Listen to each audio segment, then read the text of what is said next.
You know, some of the biggest legends in football were the guys that really got up to the big games.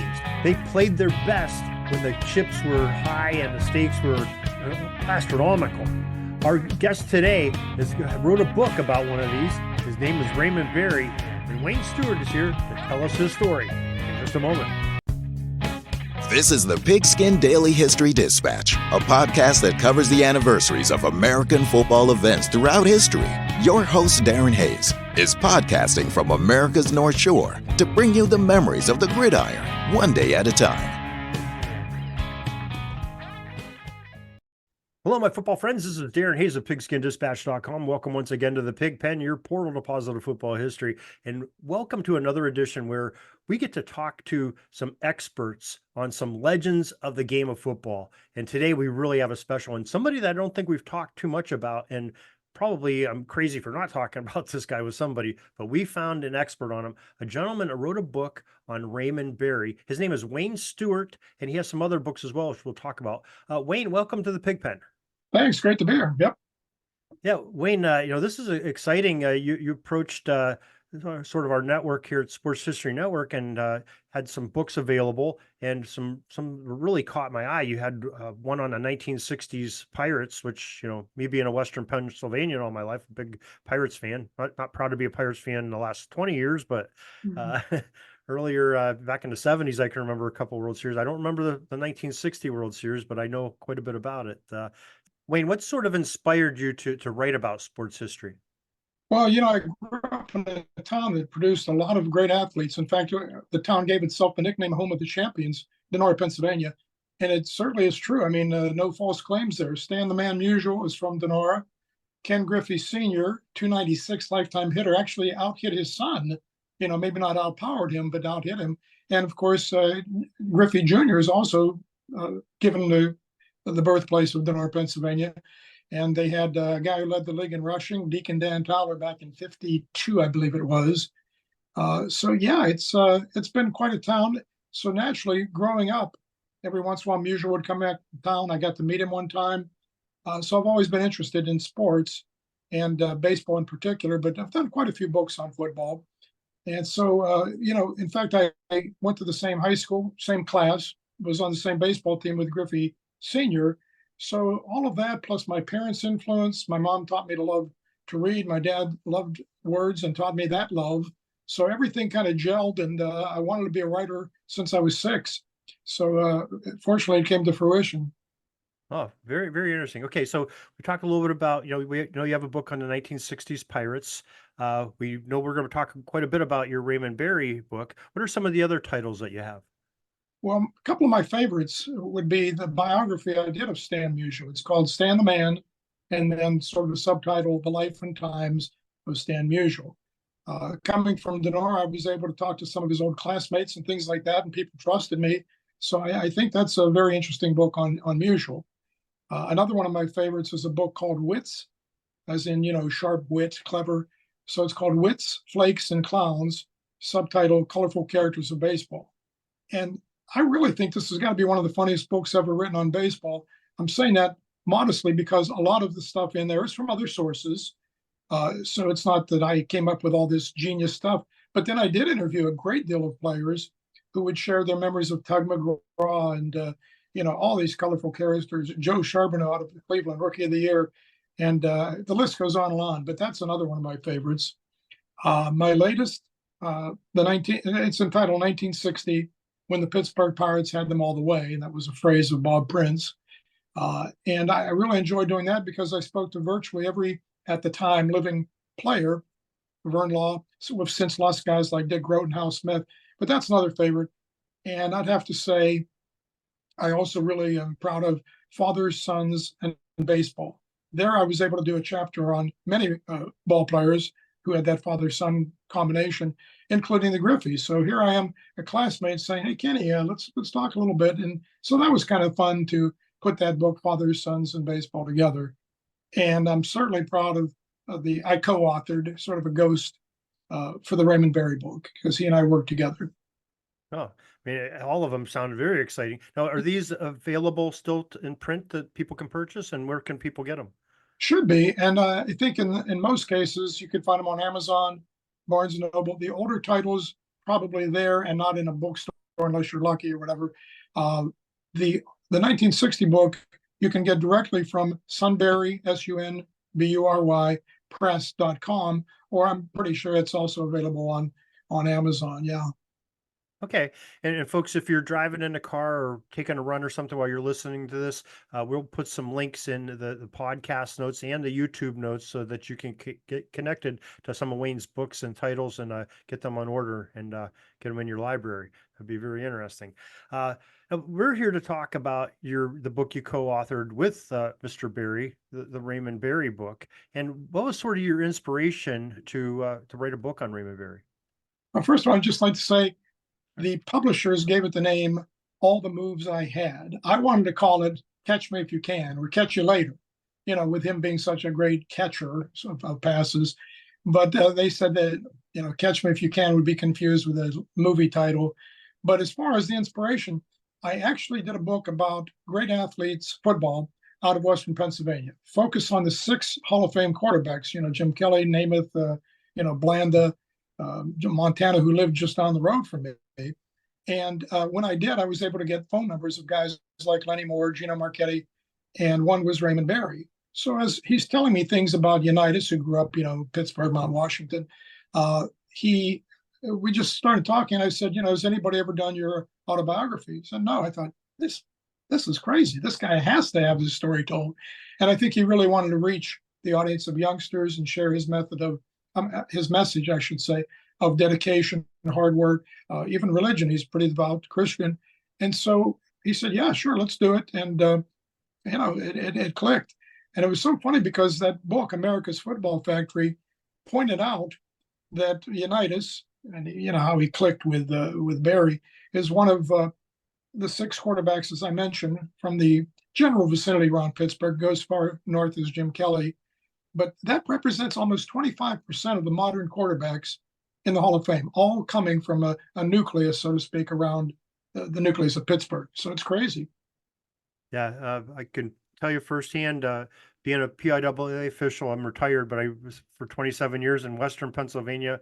I think we definitely had a stronger brand of football than the rest of the state. Of course, that was before the Philadelphia schools joined, but there's always something special about, each team seems to have these powerhouses, and especially down there in the Whitfield around the Pittsburgh area, where most of these quarterbacks came from, and some pretty good running backs too, like Tony Dorsett and company down there too, Curtis Martin. I'm sorry, I was just going to say, the book isn't limited to the quarterbacks because, like you said, we're talking Aliquippa with Mike Ditka. He did the foreword for the book. And so we got into a lot of other players, Fred Cox and a lot of great players. Cox is still the leading scorer in the history of the Vikings, as a place kicker. So it does focus on the quarterbacks. But yes, you're right. Western Pennsylvania has been a hotbed of athleticism. Yeah, it definitely is. And also, the books that I pen are always about Western Pennsylvania too. I told you earlier about the Franklin book, and the audience is familiar with that. I have one finishing up right now about Washington and Jefferson, and Greasy Neal coaching them to the 1922 Rose Bowl, and another Western Pennsylvania from Du Bois coached the Cal Wonder team. Andy Smith was the coach, the opponent of W&J. So I got two folds of Western Pennsylvania. I'll be out here soon, but so you're speaking my language with the Western Pennsylvanians. Well, the funny thing is the guy I mentioned who led the NFL in rushing was Deacon Dan Towler, who went on to play for the Rams, but he's from W&J. Yeah.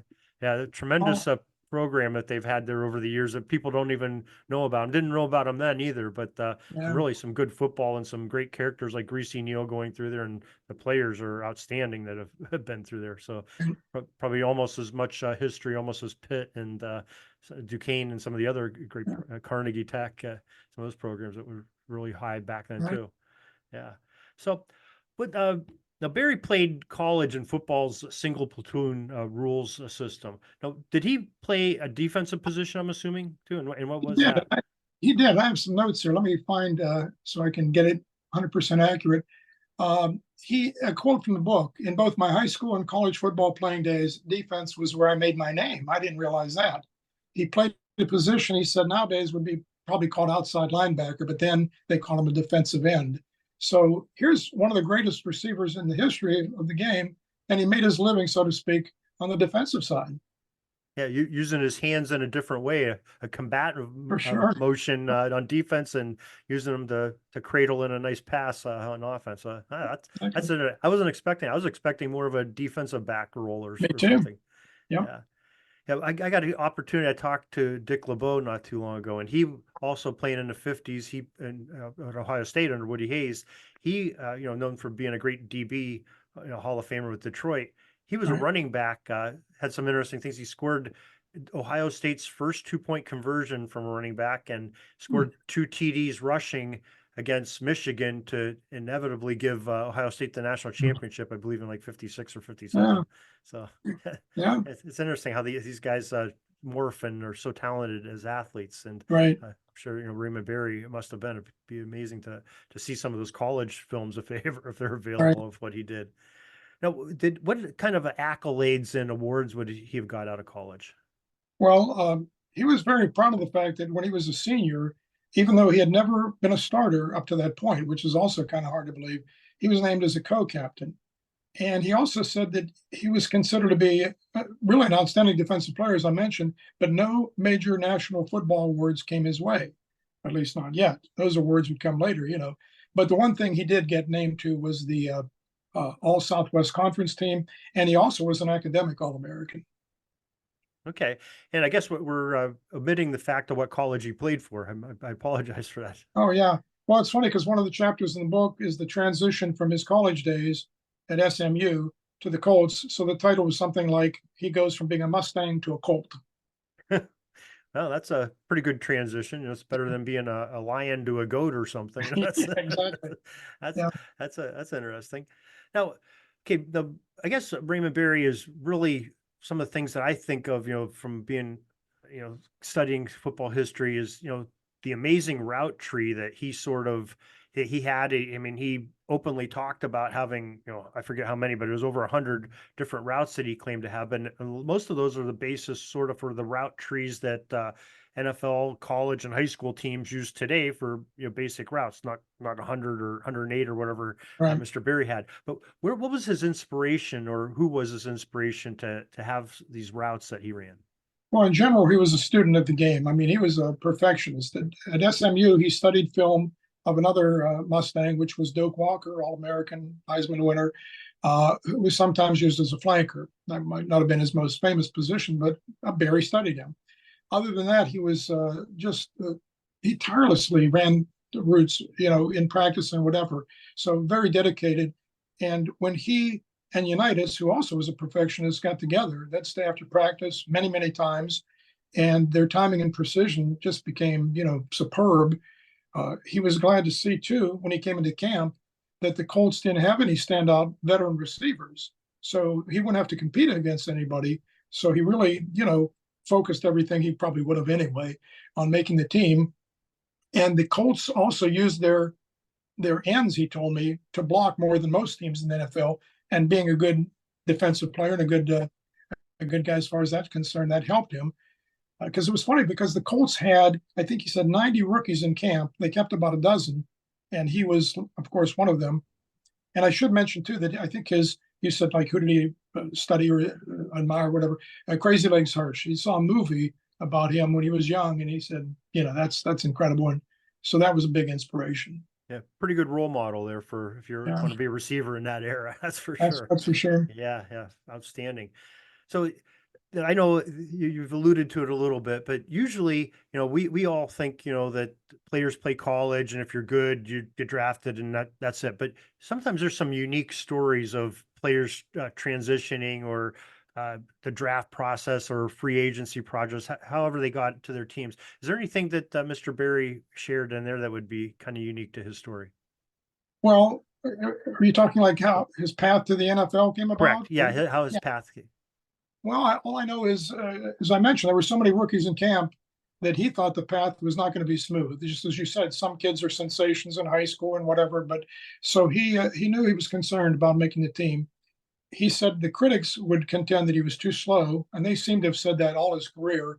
Although he ran track, and he felt he he could keep up with just about anybody, and certainly given his moves, the deception, defensive backs were at a disadvantage, even though he might not have been as blazing fast, straight out as them.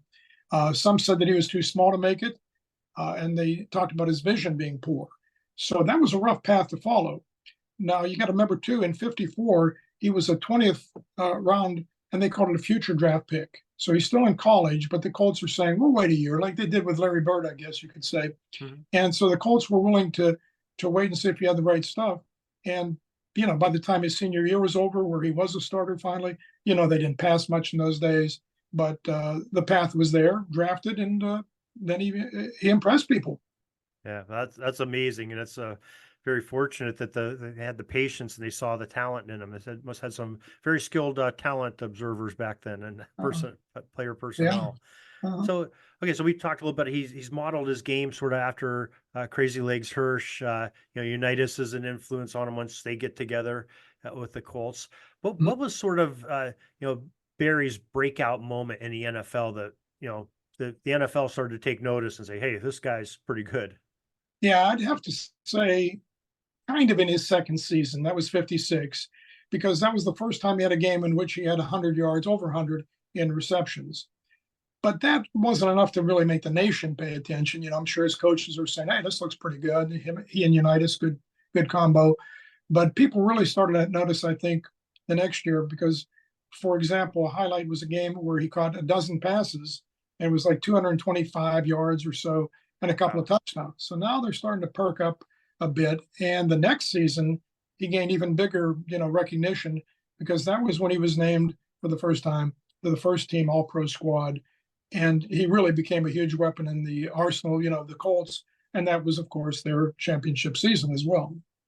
And the greatest game ever played, where he also had I believe a dozen catches and 178 yards or something, which when you talk about those numbers, you're talking over 10 catches and over 100 yards even in that era.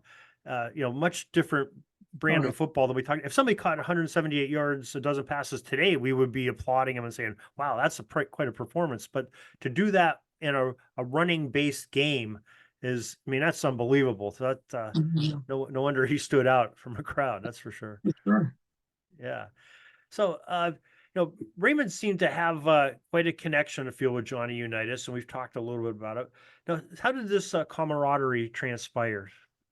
Well, I think they saw, a kindred spirit or whatever in each other because they were both very competitive and skilled. And as I said, both of them were perfectionists. And they were willing to spend the time to click. And, seeing that, they decided to really work together. They wanted to win, of course. And so to improve their game, as I said, they would stay after practice, which I guess was unusual. You're exhausted by then. But the Colts had a coach in Wee Bubank, and he saw them working together after practices. And instead of maybe, I guess I get the impression from Raymond, some coaches might have said, no, you're going to wear yourself out or whatever. I don't know. He encouraged them. And in all the moves I had, Berry had a quote, and I have it here exactly. One of the keys to our relationship and the timing we had together was that the work level and the work ethic of the two of us were exactly the same.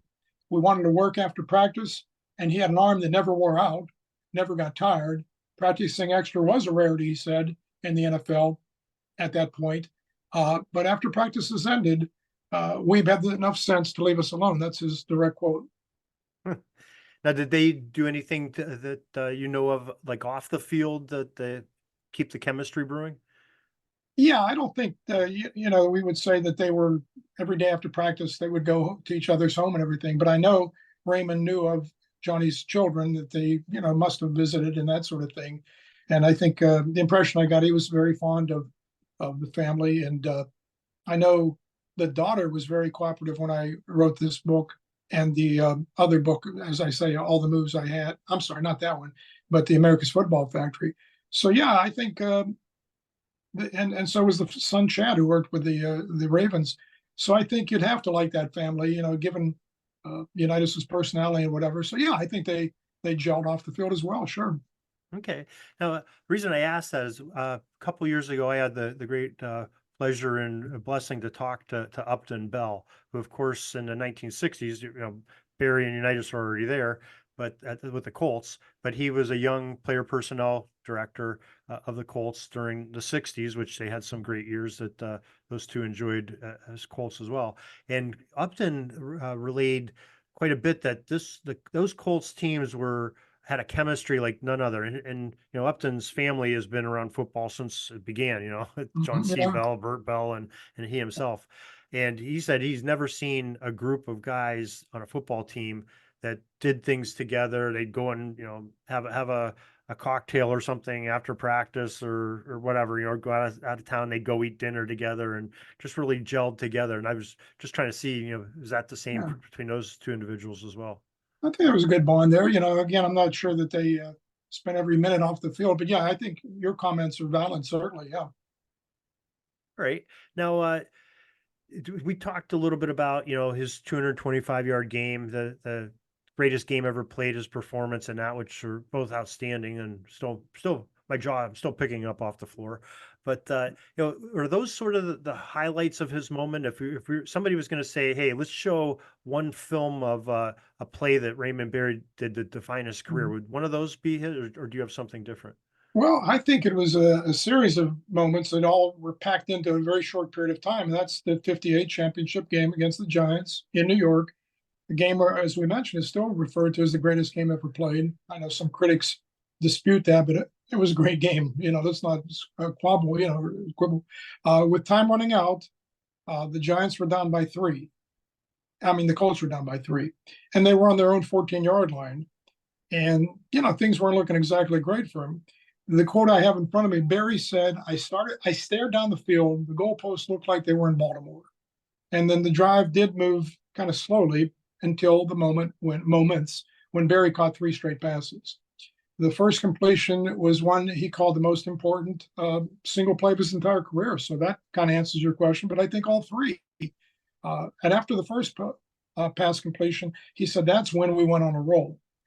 And as an aftermath, as a postscript, about a year later, Berry was, mulling this over. He had thought about it for a while, about the 3 passes in a row. And so he asked Johnny, he said, explain why you came to me 3 times in a row. And Unitas says, oh, I figured you'd catch him. So that's the combo. Yeah, I mean, it's interesting. Most times, especially players from 50, 60 years ago, like we're talking about Raymond Berry, if we compared them to the size of people in the same position today, most of the time we would say, oh, those guys were tiny and they'd never compete. But you look at the size that's recorded for Raymond Berry at his heyday. He was like 6'2", I believe, 187 pounds. Yeah. That's a good size receiver in today's game, and especially with the catch radius and the talents and skills that he has, he would probably be one of those that would probably make it in today's game as well. Yeah.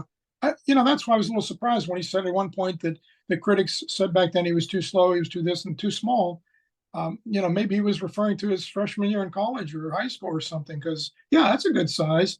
And you always wonder, like, what would Babe Ruth do if he was playing today? And we'll never know. But Berry, yeah, he had all the moves and all the tools. Now, just to be fair to the experts back then, there was very few receivers that were outstanding. You had like Crazy Leg Hirsch, his teammate Tom Fears, probably Dalton Hudson. They're comparing, who were a little bit Right. smaller in stature and little quick juke guys, I guess would be the best description of them. Where Berry Okay. was a little bit more methodical, but a bigger target for a quarterback, which I don't think they figured out in football at that point in time until Mr. Berry hit the scene.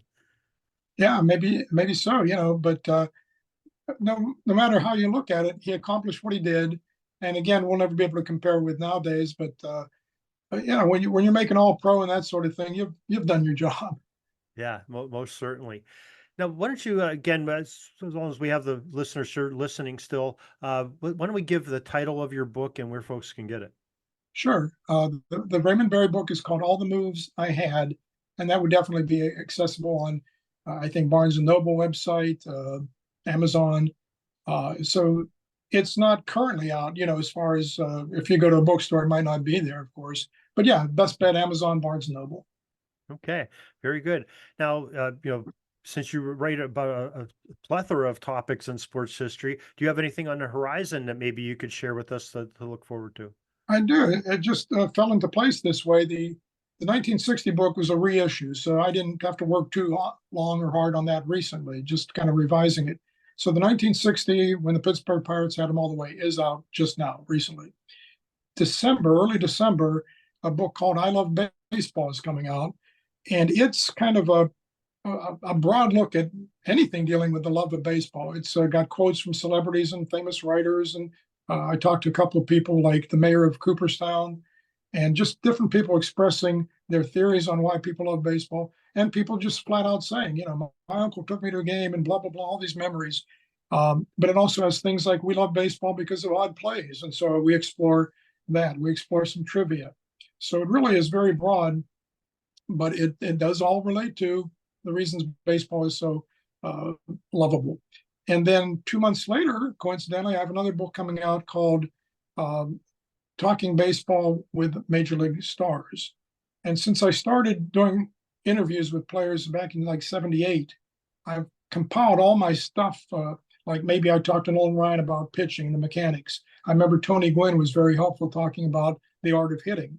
So I took all these quotes on tons of different topics: pitching, hitting, managing, hit and run, the squeeze play. Why is it dead nowadays?